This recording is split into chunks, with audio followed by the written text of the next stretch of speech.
Welcome back, Carl Sharp, day 34 of 90 of the Dream Life Challenge. Today I'm going to be talking to you about relationships. Right now I'm currently a 6 out of 10. How do I increase my 6 all the way to a 10? So done some research, looked up some ways to, better my current relationships, friends and family. Most of these are going to be on the family side, spouse-wise, things like that. How to increase from a 6 to a 10? When you have that conversation with friends or family or spouses, grasp their perspective. Understand where they're coming from. Try to see things from their shoes. Understand what they're thinking. Try to, listen to them a little bit more.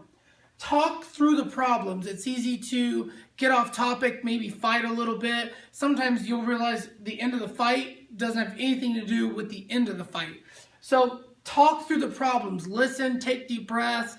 Get through it, and sometimes you can understand more about what's going on, what the deep root issue is, what the fight maybe is about.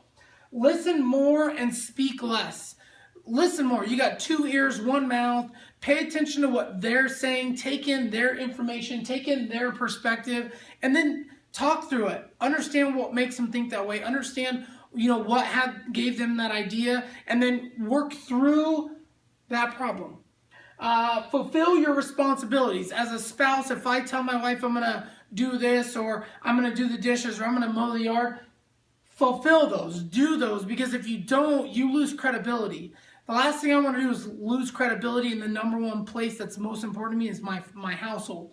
So do what you say you're going to do. Be the man that you, or man or woman that you say you're going to be 100% of the time. Don't ever back down on that. Believe, trust, and assume good faith. If they tell you that's the truth, that's the truth. Believe it. Let it go. Pass it on. Don't stress over it. Don't hold on to it. That's called resentment. Resentment builds up. Then you get into fights. Then you can't hold on. You can't see their side. You can't talk through it because you have anger built up. I mean, we've all been there. Appreciate each other. Understand where they're coming from and appreciate who they are as a person. I make sure that I'm always appreciating my wife for the things that she can do. I understand that there's things I can't do, there's things that she can't do. That's what makes us a great partnership. I appreciate all the things that she can do. Share the power. So, the things that I'm good at, I'm going to share with her, and the things that she's good at, she's going to share with me. So share with one another on how to get better. That's the goal, is growth.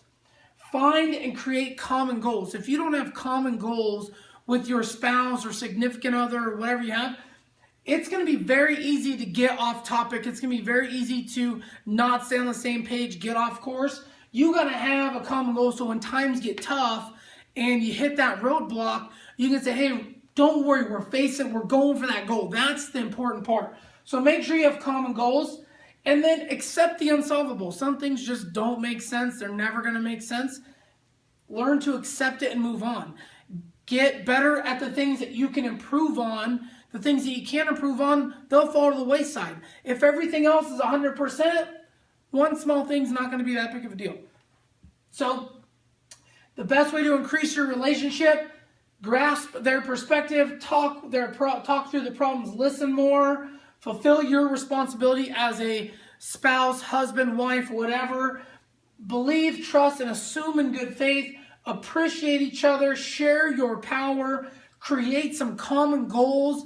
Everyone's going to have their individual goals, but if you guys have a goal together, that's even more powerful. And then just accept and move forward. Get better, grow. That's what everything is about. If you're not growing, you're dying. It's just like a flower out of the ground. It comes from the ground, and then the moment it's at its full potential, it starts dying. So you got to grow and grow and grow as much as you can. So really appreciate you guys plugging in. That's my topic of relationship today. I really make sure you guys are following me on Twitter @SharpCarl, Instagram @SharpCarl, Facebook @Carl Sharp, and then LinkedIn @Carl Sharp. And then I'll see you guys tomorrow.